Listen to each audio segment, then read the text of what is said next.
And joining us now is the head coach of the Batcats West Coast Conference tournament champion, Mike Littlewood. Coach, welcome back to Studio B. Good morning. Thank you. How was your weekend, man? Nice and relaxing. Man, that was from Thursday starting at 7 o'clock at night until Saturday. We played 5 games in about 50 hours. Yeah. 4 of them with winner go home implications, and so it was a little bit stressful. And then we flew home yesterday, and we get to practice today and leave again tomorrow. So my weekend was great. Just on the road. How did that Gatorade bath feel, man? It was the best feeling ever. Were it was the best feeling ever. Were you in the dog pile? So I saw it No. on Twitter, right? No, not in the dog pile. I've been in one dog pile in my life, and that was in 2004 when we won the national championship. So if we win the national championship, then you'll hop in the dog pile. On the bottom, right? On top of Colton Shaver for sure. Is your uniform dry yet? I was soaked. I guess they got me with 2, but I'll take that any day of the week. Okay, you now know your matchup in the NCAA regional, Cal State Fullerton. What's your immediate reaction to taking on a pretty good baseball program at the Stanford Regional? Yeah, storied program, a lot of tradition there. They know how to win, and they're kind of in their environment on the West Coast. But man, when you get in these kind of situations, you just never know what can happen. It's not like playing them on their own field. We feel good about it. We feel really good about our chances of just playing in this regional. Guys have worked their tails off for, since September, 1st of September. Put a lot of time in the weight room, in the classroom, on the field, and I'm just really happy for them. Has this moment sunk in yet from what you guys did over the weekend and how you guys bounced back from the 4 losses? Well, the 3 Gonzaga losses and the LMU loss at the end of the season, we were kind of looking at each other going, what's going on? And it wasn't very fun. It wasn't a very fun 4 games or a full week. But Bronson Larson's home run against St. Mary's, it tied it 2-2. I think it was in the 2nd or 3rd. Just really took all the pressure off. It was amazing. It was just like we like, oh, okay, here we go. And from that moment on, it seemed really, really easy. The remaining 3 and 3 games and another 7 innings, how we just kind of rolled through LMU and Gonzaga. Of course, the LMU game, the most tense. So they had the we're up 5-4, winning run on third base with 2 outs and 2 strikes, and the guy Riley comes in and does a great job. Gets a guy to pop up and throws 4 consecutive pitches that the guy fouls off. If they would have known with Riley, we're not going to throw a curveball or a changeup. We're going to throw a fastball because it's so good. It might be in the dirt and he might swing at it, but with the guy in third, he might score. And so it was the most tense 5 pitches that I've probably been involved with in my entire life. And then we came back so great the next day and just played nice and free and easy. And we talked about it. Virtually impossible if you go into that. But I guess I'm glad that word virtually was in there. Yeah, such a delicate game. I mean, we're talking about going back to that Friday night game against LMU. The bases are loaded. One of their players nearly hits it out of the park for a grand slam to tie the game. It's about 2 feet from clearing the fence. Then they add another run after that double scored 2 runs. It's 5-4. To go from that to now this, it takes one play to really go in your favor in such a game of inches. And so, I can't imagine, the relief and the excitement you feel right now to be where you are. Well, yeah, no, tremendous relief and excitement. But you talk about game of inches. So at that ballpark where their guy hit that, it was literally a foot away from going over the fence to tie the game. And it's a little lounge area, picnic area, and it's 2 feet high. The fence is 2 feet higher where that fence is rounded out there than any other part of the fence. So of course we deserve it. We deserve it. Yeah. We deserve it. You got to own it, man. You got to get a couple of those once in a while. What's your schedule like this week leading up to the first game of the regional? Yeah, so after this, the guys were in there. We'll go practice, have a short practice, just to kind of get the guys loose. I mean, it's not going to be hard at all. They've probably just stretch, throw, hit a little bit, and get them out of there. They'll lift weights today, just get their bodies going again. We'll practice again tomorrow, and then we'll head out to practice Wednesday, play Thursday. So it's on again. It's just that's what you're saying earlier, Brian. Is there's not a whole lot of time to take a breath, and honestly, I'm on my my wife can attest, my 8th Alka-Seltzer in the last 12.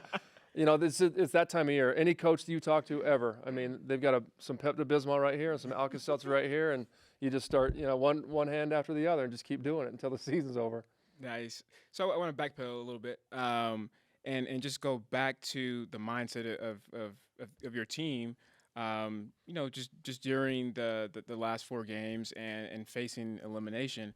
I was talking to Spencer and the guys earlier, and it kind of reminded me of Coach Mendenhall when he took over in 2010 and said, you guys mentally don't have it, right? Mm-hmm. You guys physically, you guys have it. You guys are gifted, but you guys aren't mentally there. And it's my job to help you guys understand mentally that you guys are capable. What was said with you in the locker room, during that last week?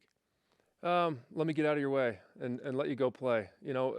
We didn't look at it as, hey, we have to win 4 games. We had to look at it, let's go win every single inning. And we just broke it up into pieces. And, again, after Bronson's home run, it was really strange. It was just really, really strange how the entire mood of the dugout just changed, and everybody was light, just free and easy. We've talked about those hitting things. The hitting slumps those can be team things too. And guy in front of you doesn't do it, then you don't do it. And that's what happened to us the first 20 games, where we lost 10 games by 1 run and 1 or 2 runs, and it had that feel. And so, just fortunately, someone's looking out for us and allowed Bronson to just have the tournament of his entire life. And everybody else followed, just got in line. I think that BYU weird Sports Nation karma. I think that weird feeling that you're feeling. That's called, the karma. Yeah. Mm-hmm. Yeah. You'll know the feeling the second time, and right? we appreciate it. Hey, just for fun, I want to play back that soundbite from last week when we interviewed you and you talked about the virtually impossible. Go ahead and play that. It's a must. It's a must win. If you lose that game, you come back at noon, then you have to play again at 7, and then you have to win 2 more games on Saturday. Not impossible, but virtually impossible. Okay, virtually impossible. It played out exactly I said how not you impossible. said. Not impossible, yeah. To win 4 straight games. Only 2 runs against LMU in that opening loss, and then the floodgates open. And you have pointed out a couple of times, that home run from Bronson Larson, 1 swing, it can actually impact the entire course of a team. Well, and even of a tournament. Even in the last game, when I think it was 3-1, and it might have been 4-1. We're up against Gonzaga, and Colton Shaver's up there with the guy on second base, and he's been struggling. I mean, that's no secret. And he fouls off a couple tough pitches, and all of a sudden he singles a ball up the middle, and that was similar in that game. Had similar effect that Bronson's home run did for the tournament. Everybody's super excited for Shave. He was absolutely thrilled that he got a hit up the middle, for him, which it's a small thing, but in the context of that game, it was huge, and everybody's happy, excited for him, and we just rolled after that. So it's truly, truly a game of interest. Just such a unique game. So when you told your team, let me get out the way, you guys go and do what you do, and you sat back in the dugout and you watched your team kind of come back and have this historical weekend. What was going on in your head, and what surprised you the most about your team's performance? Well, I try to gauge the mentality, where are we at, what's the pulse of the team, and at Gonzaga I could tell we had anxiety. At LMU I could tell. I mean, that's just something that a head coach, I think you have a good feel for what, and you talked about when Bronco said you don't have it mentally, and that's such a huge part because all these guys can play. Yeah. Anybody at this level can play. Yep. And, of course, you have to have talented athletes. But there's a lot of guys out there that they're afraid of the competition. They're afraid to fail, afraid to succeed, whatever you want to call it, and they have anxiety. And Dr. Craig Manning came and talked to the team before we left. He said, keep it simple and be assertive. Those two small things. And that's what we did those remaining 4 games after we lost. And sometimes you start getting caught up. And I think you look at Maverick Buffo, who really, really struggled his previous 2 outings, especially at Gonzaga. So I kept him out, started Brady, who we got tremendous pitching performances. I mean, it was unbelievable, off the charts. Everybody had career starts for us. But I think Maverick sat back for those couple games, and he just started thinking, I just got to throw strikes. That's what these guys are doing. Miss barrels, pitch the contact, let your defense help you out. Yep. And he was just absolutely dominant. So not only on the hitting side did we do a great job, but guys out of the pen and starting pitching was absolutely incredible. And we played great defense as well. Was that the most surprising thing to you? Was the level of consistent pitching you had from all 4 of those starters in those 4 wins? No doubt about it. No doubt. Especially Jordan Wood. I mean, we've seen Brady and Hayden, Rogers, and Maverick do it here and there, and most of the time they've done it. But Jordan's been a little bit tentative when he started, lasted 2 or 3, 4 innings maybe. But his velocity was 90, 93, and he was throwing a good hard slider in the low 80s, and he was just like, this is really special. Where you kind of look next year, could he fill Brady's spot in that starting weekend role? And I definitely think he could. But his changeup was just unbelievable. I mean, it was a dominant performance. So yeah, I would say surprising, but in a very, very good way. Then Kendall Moats comes in and keeps it rolling. Gave us 4 1/3 of really, really important innings because we were kind of running a little bit on fumes in the pen. But Bo Burrup, who came in against Gonzaga the previous week and got hit around, walked a couple guys, hit a guy, had a double hit off him. I took him out. So he went out of that Gonzaga game on a low, comes right back, shows his mentality, and just kind of shoves. I mean, he was competitive in the zone and just let his defense work. Said, here it is, hit it. I'm going to miss the middle of your barrel and hope for the best. And everybody did a great job. The karma is like electricity, man. It just flows. Once it flows through somebody, it goes through everybody else. How do you now keep this momentum rolling to this next game? I think at this point we don't have to do a whole lot. We'll be ready to go. I think all that anxiety and stuff's gone. Getting to a regional has been a goal of ours, and the last 2 years we felt like we had teams that could do it, just didn't win enough games. 2 or 3 games short. Not having a good showing in the tournament, but turn it around this year. And as I look back, you would never choose to lose the first game and then try to win 4. Right. But now that we did it, man, I love how we did it. I love how we did it, and I love who we did it against.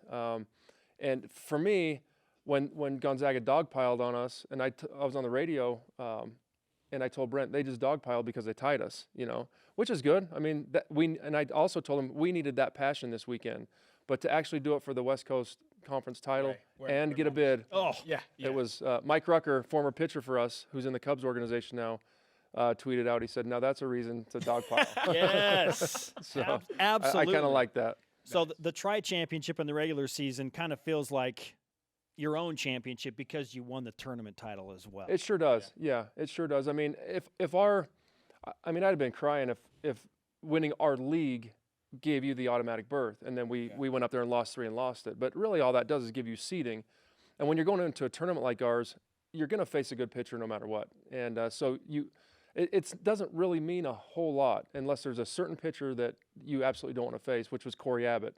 He threw for LMU. He threw on day 2, and he ended up losing. But it didn't do anything except get you a seed, which and say you were a tri-champion or a champion. So, hey, we'll take that, but winning that and getting the automatic bid, that's what it's all about. Okay, we heard it during the NCAA tournament selection show that BYU will start on Thursday because they don't play on Sunday. And this is only a thing because it's been 15 years, right, since BYU got back to an NCAA regional. So now it's like, oh, wait, the Sunday thing because it's been a while. How much attention do you even pay to that? I don't pay a whole lot of attention. A lot of people do. Kendall Rogers from D1 Baseball called me last year when we were 23-3 or whatever, and they were talking about maybe us hosting and if we would have finished the season the way we wanted. And he said, now, if you guys host, you'll play on Sunday, right? Or if you go to a regional, you'll play on Sunday, right? And I said, no. BYU will never play on Sunday. And he goes, well, I got to talk to your AD. And so I forwarded him there, and they just reiterated, no, we're not going to play on Sunday. Well, these teams did it. This team did it. We're not going to do it. And so, and they had similar issues this year when we got that. It's just, hey, it's what we are. It's what we stand for. It's what we're going to do. And I love that it's in the conversation because if we lost, we don't get an automatic, or we don't get an at-large bid because they're not going to try to do something for BYU and rearrange everybody's schedule. So we had to win. But I love that we're in the conversation, and it's becoming a topic because if it wasn't a topic, we'd be packing our bags and going on vacation right now. Right. You'd be going to the water park, right, Brian? Yeah, water park. That's right. Mike Littlewood, the head baseball coach of BYU, with us in Studio B. We are talking about the NCAA Regional. BYU just found out they will take on Cal State Fullerton in game number 1 as part of the Stanford Regional. What are your expectations from your team? Because to me, it feels like the monkey's off the back. You got through that hurdle, and now you can kind of just play free. Yeah. I don't. What I kind agree. of feeling do you have? No, I agree. We just go play Cougar baseball. I mean, that's what we do. We don't worry a whole lot about what Cal State Fullerton does. We know they're a well-coached, very talented and confident team. You know, they're going to come out and expect to beat us. But I feel like we're the same type of team. We just talk about don't play the name on the front of the jersey. You're just playing a bunch of other, 20, well, they're playing 26-year-olds. We're playing 22-year-olds.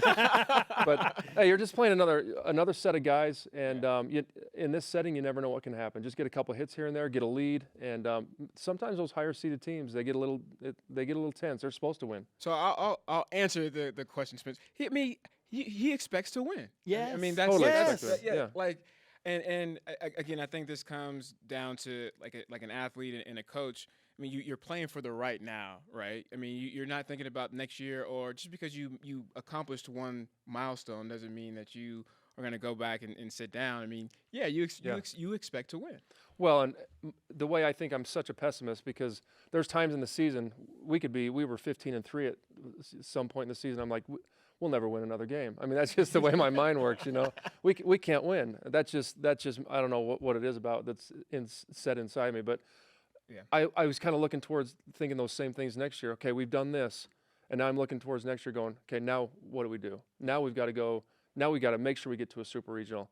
If we got to try it this year, but next year we got to do the same thing or better. And anything less, we haven't met that bar. And so it's always in our mind. We got to keep going in the right direction, keep pushing forward. It's very cool to see the BYU baseball alumni tweeting in, and how this just felt like a program accomplishment for all of the guys that have ever played baseball at BYU. Yeah. It was cool to see them chime in on this and congratulate you. Yeah, they're all in. I mean, there's a lot of guys. I mean, there's I just got a call this morning from Dr. Tom Fife, who's in his late 80s, played in 66, 67. Wow. And he went out to Santa Clara along with Coach Tuckett, Coach Pullins, Jeff Bills. I mean, so you have that era, Dane Orge, clear up to guys who just barely graduated, the Mike Ruckers and the Jacob Brugman, and everybody in between has sent texts and well wishes, and we're going to try to get out to the regional and all that stuff. So really happy for those guys, because one of our goals is we want to get those guys back involved and make them proud to be Cougars and former players.